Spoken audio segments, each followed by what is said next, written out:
ഞാന്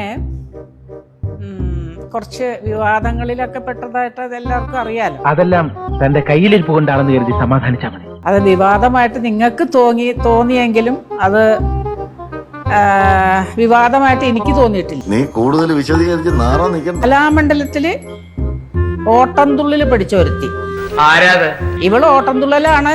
എന്തൊരു തുള്ളലാ പഠിച്ചതെന്ന് പോലും എനിക്ക് അറിഞ്ഞുകൂടാ. അറിയാത്ത കാര്യത്തെ പറ്റി എന്തിനാ നാരായണ അഭിപ്രായം പറയാൻ പോകുന്നത്? നിങ്ങൾക്ക് അറിയാൻ വേണ്ടി ഞാൻ പറയാം. മറിമായ എന്ന് പറഞ്ഞ ഒരു യൂട്യൂബിൽ ഒരു സാധനമൊക്കെ പോകുന്നുണ്ടല്ലോ, അതെല്ലാവരും കാണുന്ന സാമാന്യം തെറ്റില്ലാത്ത ഒരു പ്രോഗ്രാംസ് ഒക്കെ നടന്ന നല്ല ആർട്ടിസ്റ്റുകൾ അതിനകത്ത് നിൽക്കുന്ന. എന്താ ഒരുമാതിരി അവിടെയും ഇവിടെയും തൊടാതെ സംസാരിക്കുന്നത്? അതിനകത്താണ് ഞാൻ പറയുന്ന ഈ കക്ഷി അല്ലെങ്കിൽ എന്നെ വിഷമിപ്പിച്ച് എനിക്കെതിരെ ഒരു പോസ്റ്റ് ഇട്ട ഒരുത്തി. അവളെ നിങ്ങൾക്ക് എല്ലാവർക്കും അറിയാം. ഓഹോ, അപ്പൊ പ്രശ്നം അങ്ങനെയാണല്ലേ?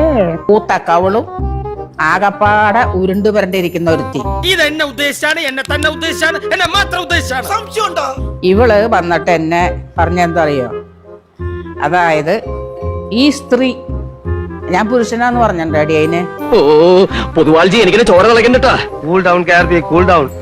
ഈ സ്ത്രീ എനിക്ക് കേസുള്ള എന്റെ എതിർ കക്ഷിയുടെ കൂടെ ഒന്ന് കളിക്കാവാ. എന്തു പറ്റി കളിക്കാൻ? എന്തു കളിക്കാൻ പാടില്ലാത്ത? നിനക്ക് ഡാൻസിന് ഇന്റർവ്യൂവിന് ചെന്നിട്ട് കിട്ടാണ്ടല്ലേ നീ ഓട്ടംതുള്ളിൽ എടുത്തേ? എന്നിട്ട് നീ എന്തൊന്ന് തുള്ളിക്കൊണ്ട് നടക്കണം ഇപ്പോ? നിങ്ങൾ അതിര് കിടക്കുന്നു. ഒരെണ്ണം കൊടുത്തിട്ട് മറുപടി പറയാൻ അറിയാൻ പാടില്ല. പക്ഷെ ഞാനൊരു മാന്യനായി പോയില്ലേ? നീ ആരെ കൂടെയൊക്കെ ഞാൻ ആ സ്ത്രീ ഒന്ന് കളിക്കാവോ? നീ ജനിക്കണേക്കാൾ മുമ്പ് ഞാൻ ചായം തേച്ച് ഫീൽഡിൽ ഇറങ്ങിയ ആളാണ്. വേലായുധം കുട്ടി, നിന്റെ വേഷം കെട്ട് എന്നോട് എടുക്കണ്ട. നിന്നേക്കാൾ ഒരുപാട് ഓണം കൂടുതൽ ഉണ്ടവനാ ഞാൻ. ഓണം കൂടുതലുണ്ടെന്ന് വിചാരിച്ച് ബുദ്ധി വർദ്ധിക്കണമെന്നില്ല. നീ എന്നെ പറഞ്ഞതിന്റെ കുറച്ചു ദിവസം കഴിഞ്ഞപ്പോ നിനക്ക് കിട്ടിയോ? നിന്റെ ഭർത്താവ് പീഡന കേസിൽ പ്രതിയായി. ഇതിങ്ങനെ വെറുതെ വിട്ടാ പറ്റില്ല.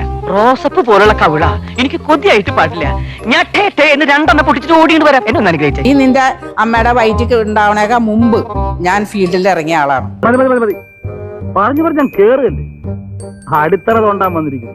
തനിക്ക് നല്ല പൊക്കണ്ടല്ലോ, നല്ല നിറണ്ടല്ലോ, ഈ ബുദ്ധി മാത്രം എന്തോ വളരാത്തത്.